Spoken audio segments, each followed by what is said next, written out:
You did 15 years in prison. You just got out 18 months ago. Why would you willingly re-traumatize yourself to walk back into prison for anybody or anything? Well, I harbored a lot of blame towards Christian. Just saying I'm sorry isn't a true amend. Amend is righting the wrong. So how do we do that? How do we right the wrong? Because of my criminal thinking, I felt like he deserved what he had gotten. And I felt like he broke the honor and the integrity of what we thought was honor and integrity at the time. It's not the way I feel now.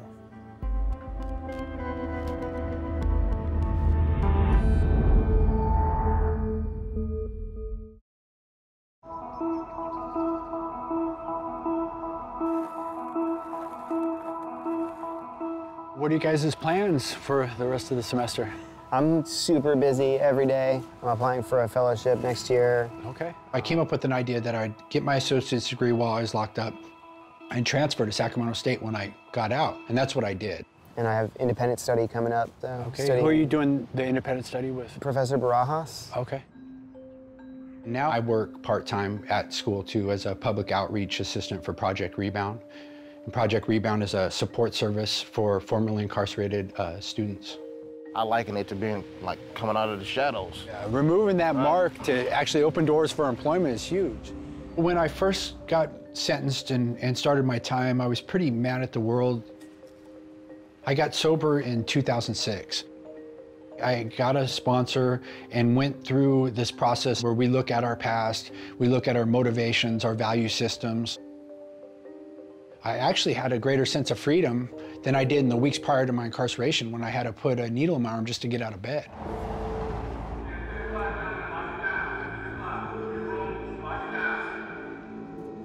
My first cellie here was a biker, but he wasn't the type of biker that I grew up around. He was a football guy, he was a college guy, he wasn't a racist. He had had a much more well-rounded life than I'd had. It basically broke down all the ideals that I had come to believe in and was fighting for and thought I was right in, and it's not a real way to live. Hey, how you doing, man? It's good to see you, brother. How's the program been going, man?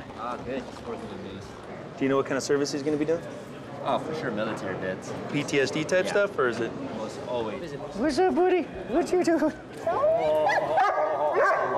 girl, baby. Yes, you are. Oh, yes, you are. When I got into the dog programs, it was more than I expected. What I realized is that I feel love and concern for this animal right here, but I don't feel that way towards the other people around me.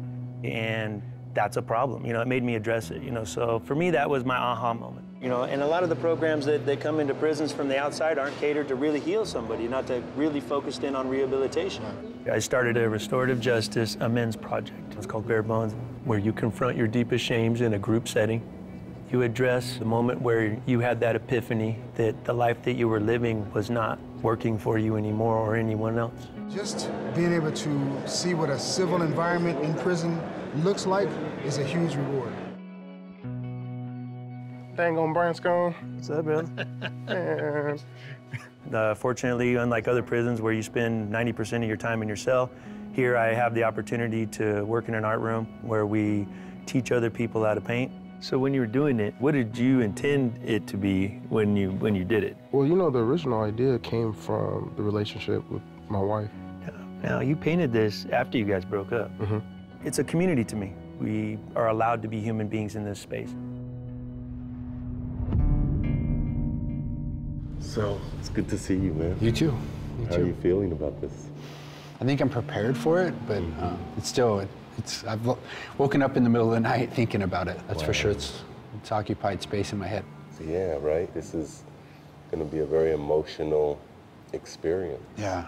I think a lot of questions are unanswered. You hold on to anger over that. And the whole trial process never answers those questions. They say there's closure through it, but there isn't. You know, you're left still feeling victimized. What makes it difficult is that anytime that you get into this, whether you're conscious of it or not, you have to confront yourself. Right. What would make me forgive the person that molested me as a child and terrorized me? Like, what would it take? How is this gonna happen, you know? I don't want everybody to think that this is like some romanticized version of this stuff. This stuff sucks, and it's hard.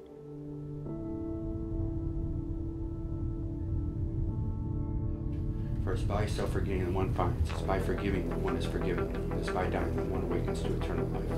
Please take my oil and my life, guide me on your current and show me.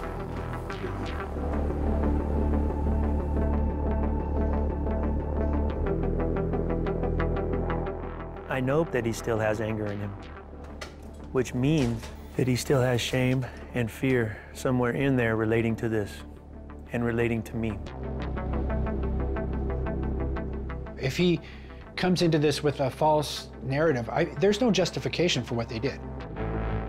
The purpose of this is to own my crime and to give him what he needs to find as much truth in the situation as he can. Anybody going into a dialogue with someone who did this should expect an honest response.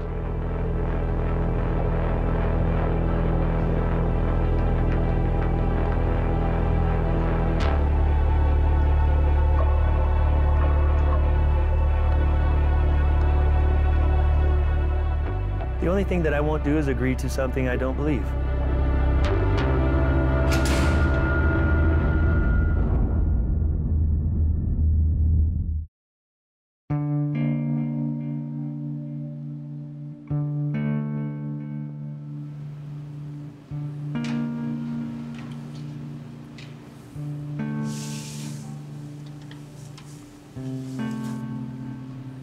Forget about everything that's happening outside of this circle. Really take a moment to center ourselves.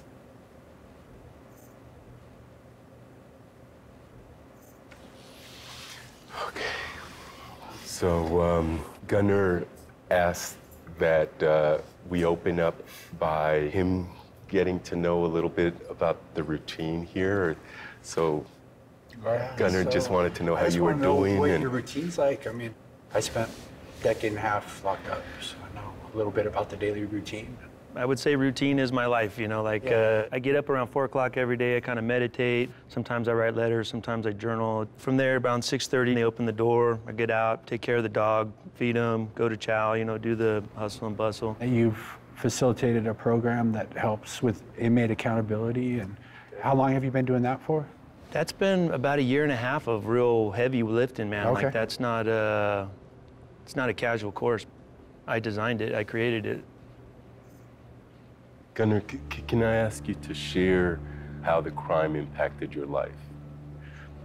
I mean, first, it was my first introduction to opiates. You know, I have a bullet in my neck still. I was started pain pills, and then in '97, about 2 years later, 2.5 years later, I started smoking heroin. Became a heroin addict. You know, eventually I robbed a bank to support that habit and ended up in federal prison. And I don't blame you entirely, but that was a pivotal moment for sure. I mean, I was a pot dealer before that, and that was part of my crime. You know, I had 2 marijuana priors, but God, it sent me in a horrible direction. Not only did it impact me and of course Pat, who's no longer here, our families, your family, Josh's family. Did you carry some guilt over Patrick's? Oh yeah. Yeah, so I don't know if you realize, but Pat, the only reason he was on my couch was because we drank that night. I told him he could crash on the couch.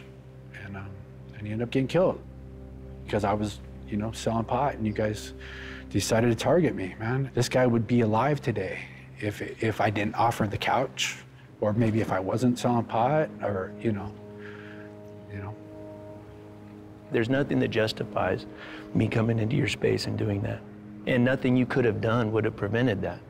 That's mine to own. There is nothing in this whole situation that isn't my responsibility. And you need to really feel that. Yeah, I do. It's an ugly cycle, bro. It's an ugly cycle, you know. And I don't, not many people make it out of it, man. You know, if you really look around you and you look at the people that have gone through the stuff that we've gone through and done the things that we've done, bro, they can't live with what's been done to them, and they can't live with themselves for doing it. Yeah.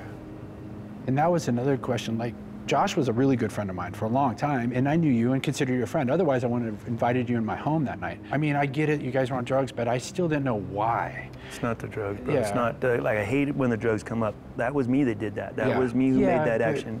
It's drugs. I'm not trying to make excuses for you by any means, but I mean, I know what amphetamines can do and the psychosis and the stuff that comes with it and the anger. I mean, that's you know that beast. It's a beast. And what it did is it unlocked all of my damage, bro. I was in a psychotic state and I did something, you know, that I can't take back. Because it was my choice to use, and therefore it was my choice that this happened. Like all of those choices are ours all the time, you know, so. You had never met Pat beyond that night, right? And did you remember his image at all? Do you remember what he looked like? I do. You know, being a visual person, I do remember. Yeah, he was a hippie at heart. He was just an amazing musician, a guy that shined with light. He really was. I mean, he's one of these guys you look at him and it's like, man, that guy's got something spiritual about him, you know? You know, I wish you would have had the chance to really get to know him, because maybe you would have second guessed your decision of robbing and killing us, you know. And I don't remember any kind of bad blood when you and Josh were at the house. It wasn't like that on our end. Like it was, as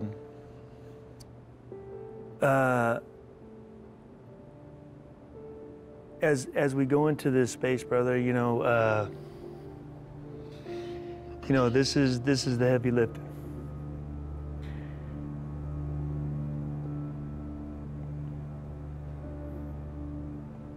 What do you want out of this, brother? Like, I just want the truth. Do you want the truth? Yeah. Okay, so do you want to share the way that you perceive it, or do you want me to just to say the? I'll tell you exactly what happened.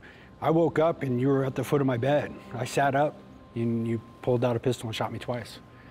That quick. Didn't say a word, nothing. Knocked me over on my bed. I bled there for a while. I sat up in bed, hit my light, spit out a mouthful of blood, and I could hear you guys in the front yard loading up the safe in my driveway. And then I went to the living room and Patrick was laying on the couch and his head was kind of at an awkward angle on the armrest of the couch. So obviously, what I think happened is he sat up on the couch to you guys and you shot him and he just fell back over, is what I think. Unless you guys sat him down on the couch at gunpoint and executed him there. And let me just interject a little bit here, because both of you know that you have different memories of that night. There's different accounts of that. I mean, there's no reason for me to lie. I had every right to defend myself. You said I pulled out a gun. It didn't happen. The evidence is clear. I was shot through the shoulder and went through the wall right next to my bed. I fell over on the bed. There's blood all over on my bed. The 2 casings from the 2 different guns that Pat was shot with were in the living room. 2 casings from the .32 that he shot me with were in the bedroom. So the evidence is really clear. And that's why they're convicted. I've shared with you that I feel like both of you believe exactly what you are remembering happened. Do you want him now to... Sure, yeah, I'd like to hear your version.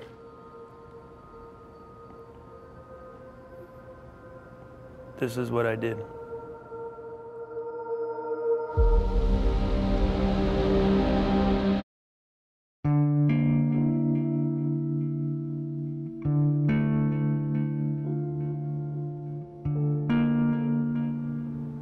This is what I did.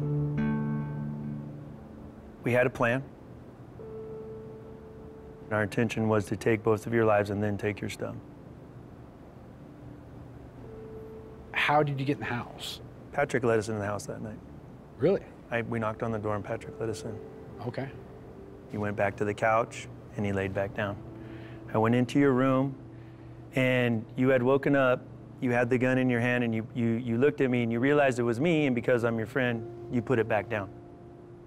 And as soon as you leaned back, you rested yourself back like this, and that's when I shot you. And I shot you in your armpit. You rolled over to the side, and I thought that I'd hit you center mass. At that point, the gunshot goes off in the other room. And Josh starts running through the house yelling, so I almost think he's gotten shot. So instead of focusing on you, I dart out there. And as soon as I see Patrick getting up off the couch, I shot him. And he dropped immediately. I hear a gunshot in your room, and I see the flash. I walk into your room, coming back into it. You're sitting at the edge of your bed, you have the gun in your hand like this, you raise it up, you pull the trigger, it doesn't go off. I shot at you 3 times. I hit you twice. You were unconscious on the bed when you fell back. I put the gun on your chest and I was gonna pull the trigger again. Josh came in and turned on the light and he freaked out, get the safe, get the safe, get the safe. So I got distracted. And I grabbed your MAC-10 off the bed and I grabbed your money off of the dresser next door.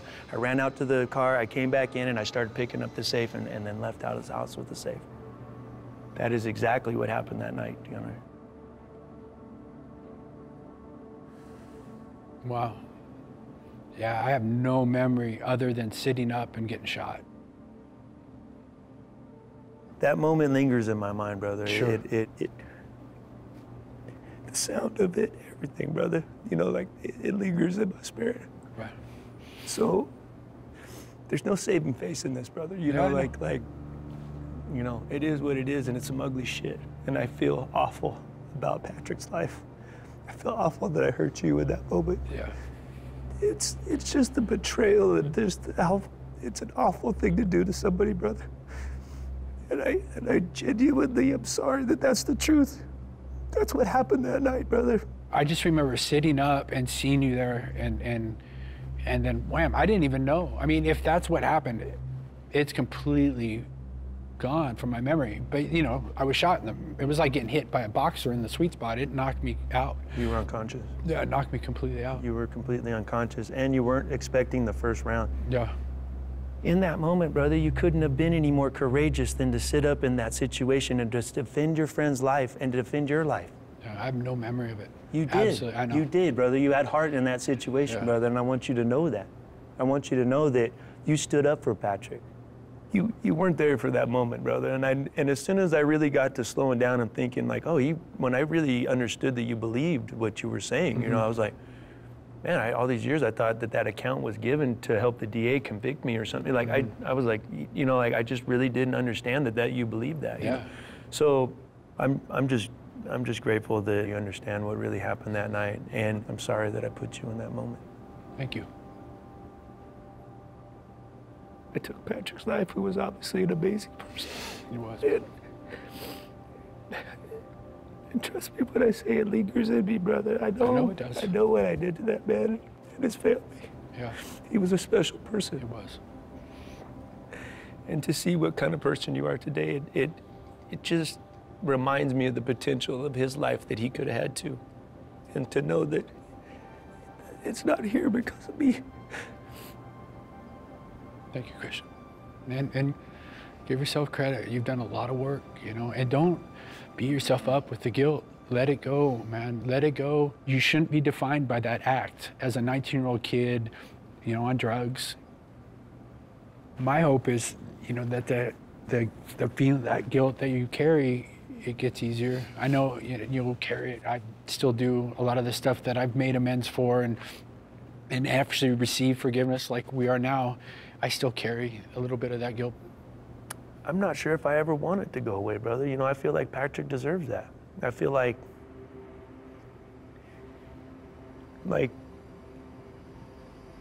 that's part of it. It's part of it, bro. That I feel those things for him. And I know that his family feels those things too. And I know you feel those things. So a lot of it for me is in knowing that as you have peace, and I see this wholeness in you and this well-being, brother, the fact that you're sitting in this room, you know, that part does heal me, brother. That part does give me peace, and I appreciate that. Yeah, I'm proud of you, man. I'm proud of the work you did. I know it's not easy. It's like swimming upstream, you know. It does feel like that. It is. It does sometimes. feel like I know how it is. So. I'm amazed that I'm in here. You know what I mean? Me too. At least it must be nice to come in and go. Yeah, that must be. It hasn't happened yet, though. Keep on doing that work, man. Doing the good work, all right? We'll stay in touch for sure. I mean, basically, you're just looking at 2 Olympic-level performances in terms of just human potential. I mean, to see somebody say, listen, we were kids, let it go. I mean, I think there's not a person in the world that can't take inspiration from that. I mean, like literally, I've got people who I won't speak to from high school over stuff. I can't even remember what it was. and you live with that for 20 years, 30 years. We don't have to live that way. This stuff just shows you what's possible.